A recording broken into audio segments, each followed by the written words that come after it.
She was a big activist in India in the 2000s against GMO. Then she went to the West and became a nut job. Yeah, well, that's what you get for ever supporting an anti-GMO activist. Listen, guys, any hippie woo-woo bullshit in an activist, death penalty.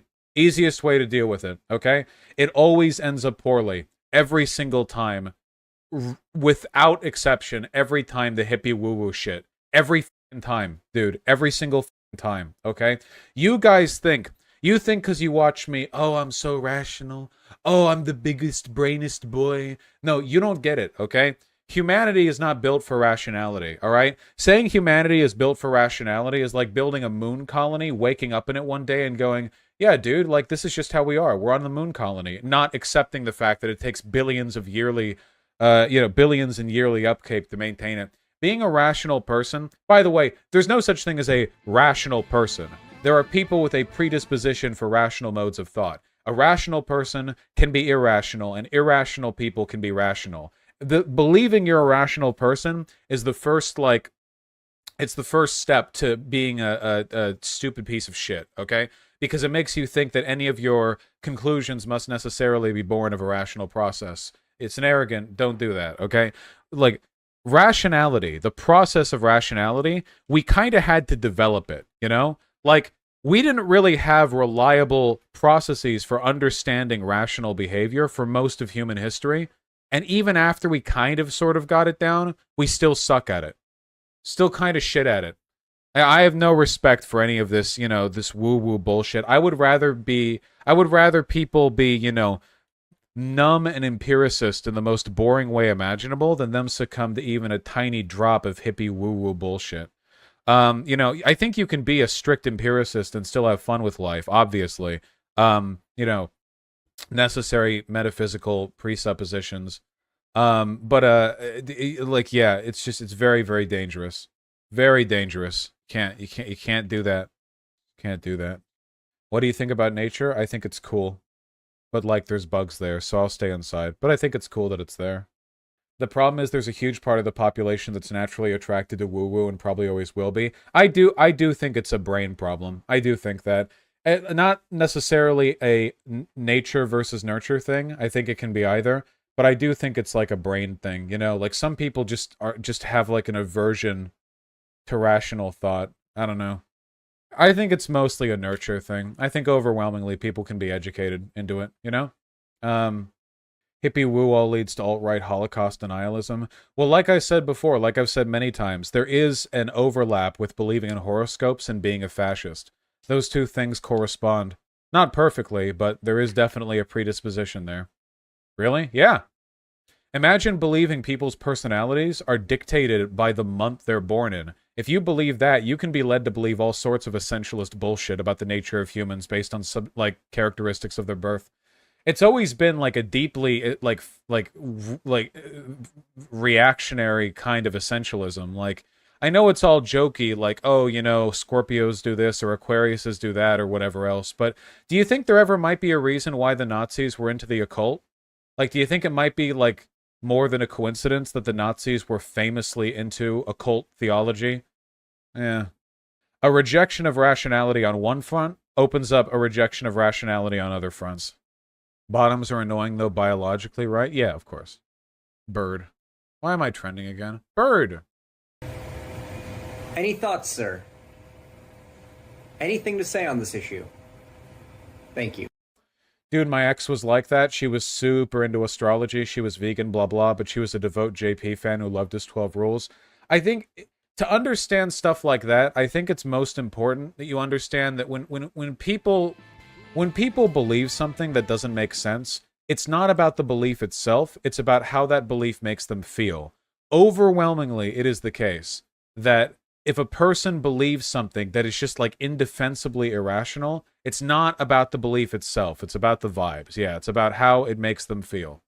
Maybe it makes them feel like there's some control or order to the world that that they need to feel exists. Maybe it's like the idea that they're special or they have insight other people don't possess. Maybe it's pure copium. Yeah, who knows? Hey, sushi for breakfast. Not that I disagree, but what do you think makes empiricism different? On a fundamental level, when it comes to emotional satiation, it really comes down to like why you like doing what you do and what makes you feel good, you know? Some people feel good by being right, but being right and feeling right are the same thing when it comes to your emotional reward centers. So you don't want to get the satisfaction from being or feeling right. It's from the process. I think that like on an emotional level, it's pretty difficult to distinguish, but on an empirical level, it is easy to distinguish. So it's really about those arbitrary presuppositions about what things you value, you know? You're never going to like attain perfect truth or anything like that, but I do think there are processes you can develop that will allow you to more reliably arrive at good conclusions. And you should defend the process more than the outcomes. Discombobulate. True. Never trust people with spiritual beliefs. You have no idea what kind of crazy shit. Isn't that circular though? Well, if you're a moral anti-realist, then yeah, it has to be circular. But it has to go back to metaphysics. You have to appeal to axiomatic beliefs that most people have like a predisposition towards anyway. There's also provability. So, for example, it's possible to form logically consistent circular reasoning in favor of things that are empirically wrong, but you can test them, right? So, for example, like it's possible to be a Nazi and have a morally consistent worldview, but consistency is easy. Being consistent is super easy. Anyone can do consistency. Make a consistent code, you know? 1 and 2 equal 3. Whoa, we did it. Wow, it's consistent. 1 and 2 equal 4 if you define 2 to equal 3. Whoa. Like, consistency doesn't mean anything, right? What matters is, like, the practical outcome of applying those ideologies and those axiomatic beliefs. Do what makes you happy, detention. I always thought people have more or less the same axioms when I talk to them. I do think most people have more or less the same axioms. I think a lot of people are just, like, really ignorant about their application and are very inconsistent about them. There are people who do have like different axioms though. Fascists are the ones that can most reliably be found to have the different axioms because fascists have like an axiomatic aversion to like degeneracy, for example. Like they think that it's inherently morally good to like kill all gay people or whatever, even if they cannot prove it benefits society in any way, because they appeal to some kind of abstract notion of social health that can't be empirically tested in any way. So functionally it's like a different axiomatic value. Their axiomatic value is like the concept of like a pure, like, you know, morally virtuous social fabric. You know, whatever the fuck that means to them. And that can be consistent. That doesn't mean it's good. Spiritualism, basically. Well, it's an axiomatic value. But I think it's one that they apply inaccurately and inconsistently, and it leads to harm. Like I said, I'm a moral anti-realist. I don't think there's a way to objectively prove that any one moral system is better than any other moral system. You make the best arguments you can, and if other people disagree with you at the end of the day, you just put them in prison. That's not a joke. That's literally what we do. Why do you think we lock up murderers and rapists? Because we have axiomatic values towards individual autonomy and happiness that we feel are violated by people who commit those acts. Like, it's possible that any individual rapist might have a consistent moral philosophy that allows for them to rape. Do we care? Do we debate them? No, they go to jail. Why would we debate them on that? Like, what? Just lock them up. You can debate them while they're in jail if you want. It's not specifically because we disagree with them. It's because of their own actions. Yes, that is true. Yeah, to be more clear, it's the actions which are a product of their beliefs. Yeah. We don't really do thought crimes at present.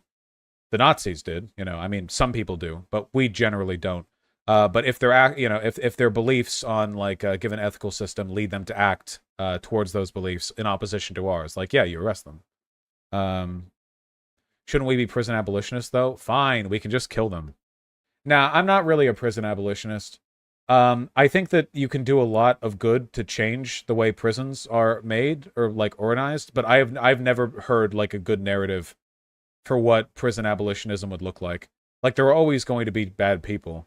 What about rehabilitation? Yeah, but that's reform. That's still like you rehabilitate in the prison. Yeah, removing people from society is sometimes something you just need to do. I don't think there's anything inherently wrong with that. What would a prison look like in a communist society? I mean, honestly, just like a well-funded, highly reform-based, you know, prison. You would have to do a bunch of like work around the system to make it, you know, ethical and humane, and you would have to do a bunch of research into how you could effectively rehabilitate people, blah blah. But you know, I mean, sometimes you just got to remove people from society. Like, what if somebody likes murder? You know, like, I mean, what do you? I mean, you can home arrest. What if they have like family? Also, what if they just leave the house and kill more people? Do you just home arrest them again? Do you have like guards posted outside their house? Isn't that totally essentialist? No? If a person kills people and they're like dangerous, I don't think it's essentialist to be like, yeah, you probably should be away from people. Depends on the prisoner. Well, I'm talking about a murderer here. Isn't it more of a mental illness thing? They would go to a place for that? Mental illness thing? I'm talking about crimes here. If I don't think a person should be locked up just for being mentally ill. They should, there should be medical resources.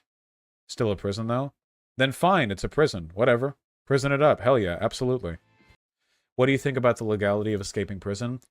Prison break should be legal. It shouldn't add on to your sentence. I agree with Germany on this. Freedom is like a fundamental human desire. I don't think there's anything, I don't think it's morally wrong for someone in prison to want to break free, Of course, if they like kill a guard on the way out or whatever, if they do something bad on the way out, then okay. But if they're just attempting to get out, yeah. Hold on.